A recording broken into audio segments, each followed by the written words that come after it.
नमस्कार, मैं हूँ बीना खिमानी और एक बार फिर आप सबका स्वागत है TNN न्यूज़ में।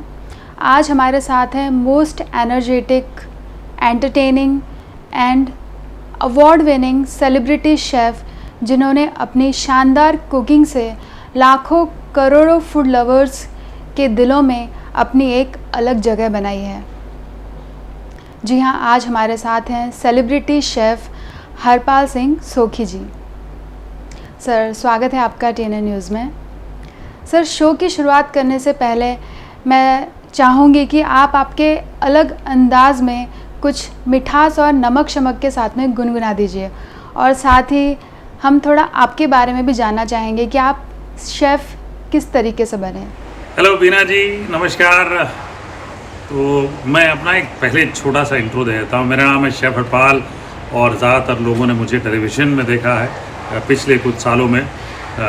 और आपने जैसे गुनगुनाने को कहा, मुझे तो जिसके लिए लोग जानते हैं मैं वही गुनगुना देता हूँ आपके लिए। ओ जी, नमक शमक डाल देते हैं, नमक शमक डाल देते हैं। तो ये सिलसिला शुरू हुआ टेलीविज़न के माध्यम से। उसके पहले मैं 5 सितारा होटलों में एग्जीक्यूटिव शेफ़ रह चुका हूँ। बहुत सारे होटलों में काम किया और मैंने होटल मैनेजमेंट किया है।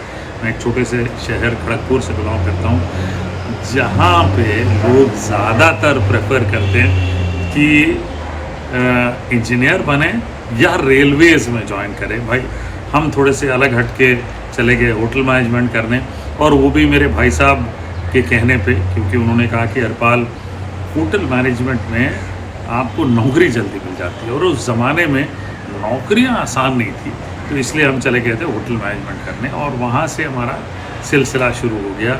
और फिर जब टेलीविज़न में आए तो भाई लोग नमक शमक के नाम से जानना शुरू किया मुझे। शेफ़, जब भी आप ये गुनगुना देते हैं तो यकीन मानिए काफ़ी लोगों के चेहरे पर मुस्कुराहट आ जाती है।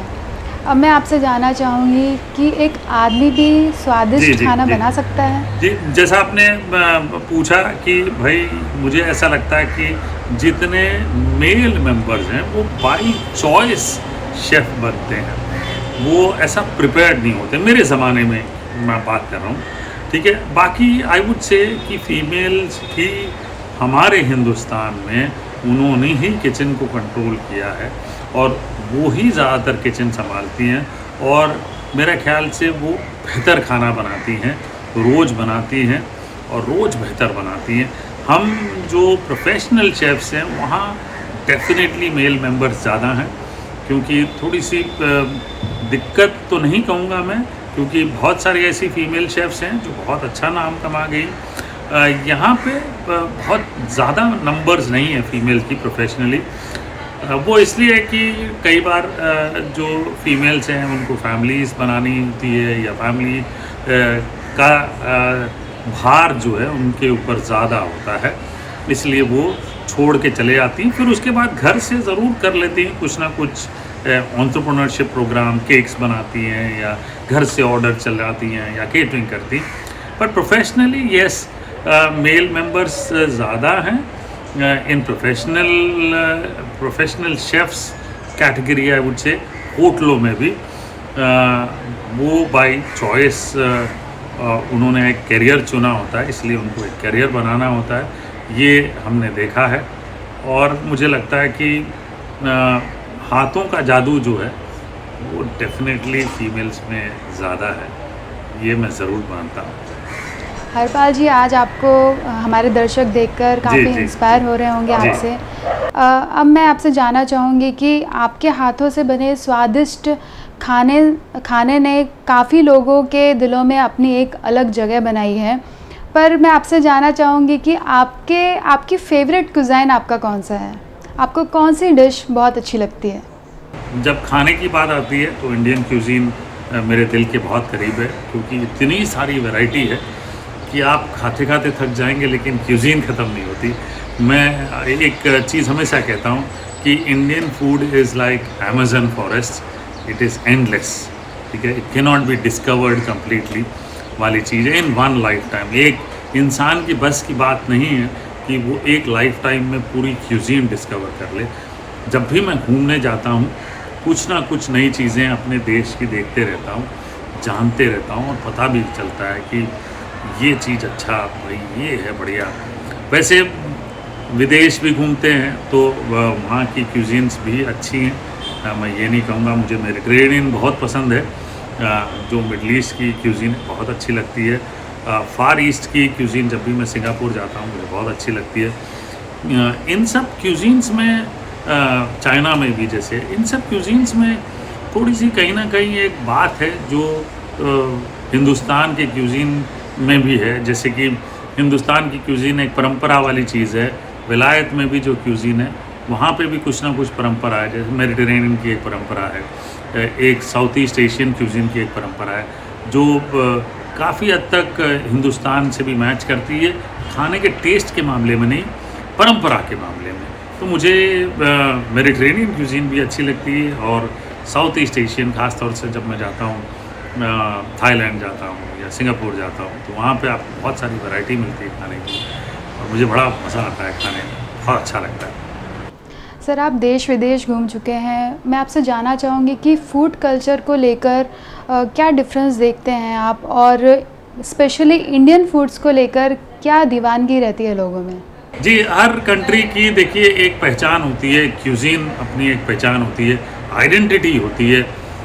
तो वो आइडेंटिटी कल्चर से मैच करती है। आपको पता चलता है बहुत सारी चीज़ों से, खाने से पता चल जाता है कि लोग कैसे रहते हैं, लोग कैसे खाते हैं, कैसे प्लेटों में खाते हैं, खाना ठंडा खाते हैं, गरम खाते हैं। तो डेफिनेटली ये कनेक्ट है, लोकल प्रोड्यूस क्या है वहाँ पे। तो बहुत सारे देशों में जब आप जाते हैं, यूरोप में जैसे जाते हैं तो ग्रीस जाते हैं या हॉलैंड की तरफ जाते हैं तो सब्जियां बढ़िया मिलती है, खाने में बड़ा मज़ा आता है। देखिए, देखने में भी अच्छा लगता है, खाने में भी मज़ा आता है। Definitely there is a link, you can always see that. आपको वो पता चलता है कि इतनी वैरायटी सब्जियों की मिलती है। वैसे मैं सब्जियों की वैरायटी की बात करूं तो आप हिंदुस्तान की सब्जियों की वैरायटी को कंपेयर नहीं कर सकते। लास्ट ईयर ही मैं आपको बताऊं कि मैंने by chance through some connect मुझे एक अपॉर्चुनिटी मिली कि जंगल और ट्राइबल्स में जो बारिशों में इंडिजिनस सब्जियां उगती है, अपने आप उगती हैं, जिनको उगाना नहीं पड़ता।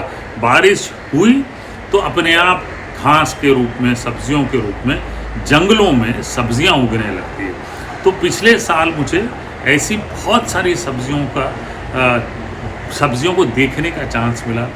मुझे लगा कि भाई क्या बात है, ये सिर्फ बारिशों में होती है और उनका महत्व इतना ज़्यादा है।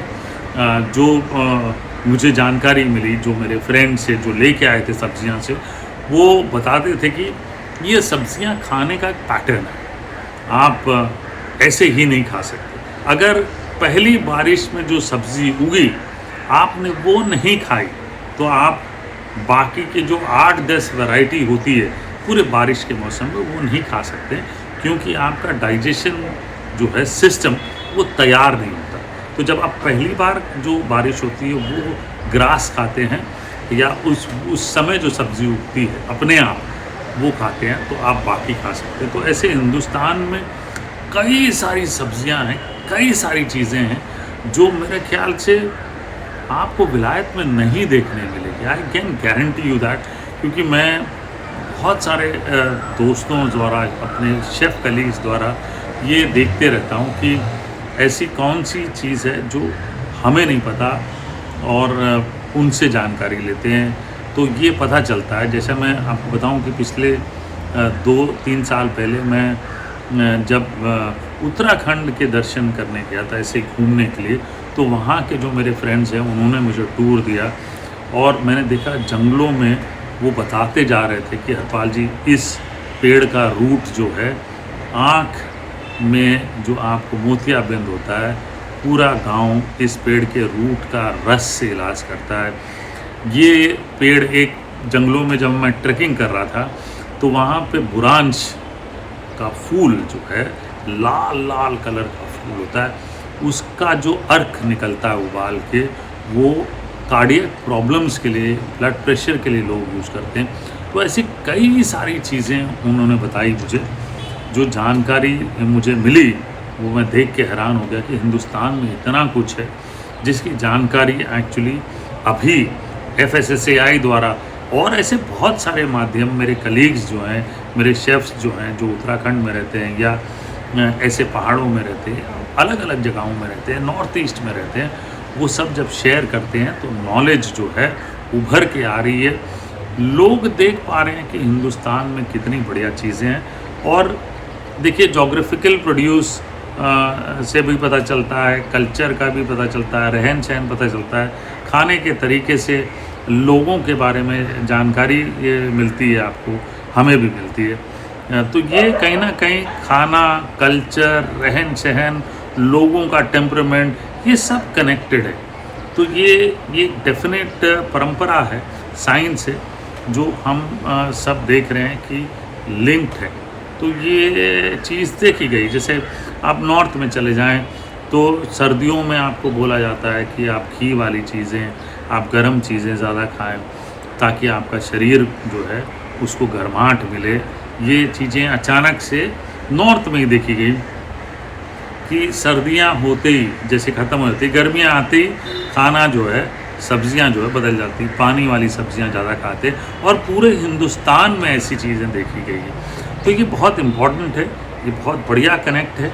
और हमारा देश जो है ये बहुत बेहतरीन, मैं कहूँगा, एक देश है जहाँ पे आपको ये सारी चीज़ें देखने मिलती है। अनलाइक, मैं आपको कहूँ कि मैं ये नहीं कह रहा हूँ कि वहाँ नहीं होता, अनलाइक आप वेस्टर्न कंट्रीज़ में चले जाओ तो आपको बहुत ज़्यादा डिफरेंस नहीं देखने मिलेगा। साल भर एक वेदर रहता है, ऑलमोस्ट एक ही जैसा वेदर रहता है, मुश्किल से समर्स आती हैं तो आपको देखने नहीं मिलता है। हिंदुस्तान बहुत ब्लेस्ड है कि आप 4 प्रकार के ऋतु देखते हैं, सब्जियां अलग अलग आती हैं, सारी चीज़ें अलग अलग आती हैं, आपको देखने मिलती है। और उससे आपको लोगों का कल्चर, लोगों का टेम्परामेंट, लोगों का रहन सहन, इन सारी चीज़ों के बारे में जानकारी मिल जाती है। हरपाल जी, आज आपसे बहुत कुछ जानने को मिल रहा है हम सबको।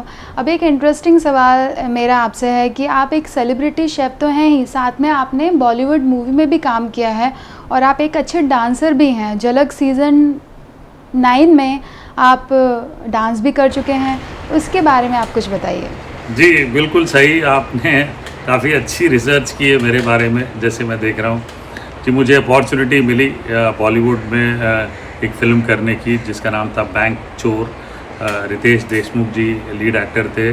तो वहाँ पे मैं एक चोरों का ग्रुप था, तो मुझे अपॉर्चुनिटी मिली। और मैंने क्यों किया मैं आपको बताता हूँ कि मुझे ऐसे ही एक इच्छा थी कि ये जानने के लिए कि कई बार आप पिक्चर देखने जाते हैं तो आपको लगता है कि यार ये तो 15 मिनट में बकवास सी पिक्चर है, ये डायरेक्टर को कैसे समझ में नहीं आया। तो मेरा मकसद ये था कि ये जाके जानना कि एक डायरेक्टर का पैशन क्या होता है, उसका पैशन लेवल क्या होता है। क्योंकि वो 6-8 महीने लगाता है एक फ़िल्म शूट करने में और एडिट करने में और उसे तैयार करने में, और वो 6-8 महीने में कैसे समझ नहीं पाता कि ये जो पिक्चर है ये बकवास बन रही है, ये क्यों नहीं समझ में आता उसे। हमें 15 मिनट में समझ में आता है सिनेमा हॉल में। तो बस वही चीज़ की जानकारी लेने के लिए मैं गया और मुझे एक चीज़ समझ में आया कि उनका जो पैशन होता है डायरेक्टर का, आर्टिस्ट का, सभी का, उनका जो पैशन उस वक्त होता है वो इतना हाई होता है, वो दूसरी चीज़ें देखते ही नहीं, फोकस्ड रहते हैं। ये सबसे इम्पोर्टेंट चीज़ है।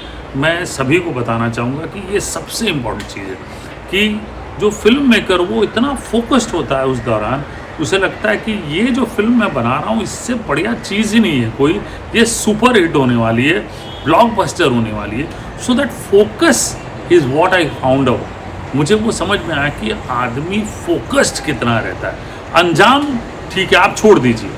आपने अगर पहले ही डिसाइड कर लिया कि यार मैं फिल्म बना रहा हूँ, मज़ा नहीं आ रहा है, और कई बार काम भी करते हैं, कैसे हम जानते हैं काम करते तो हमें लगता है कि अरे काम कर रहे हैं, मज़ा नहीं आ रहा, लेकिन ठीक है कर लेते हैं। लेकिन वहाँ पे ऐसा नहीं था, कर लेते नहीं, करना ही है, सुपर हिट बनानी है पिक्चर, वो अंजाम बाद में देखेंगे।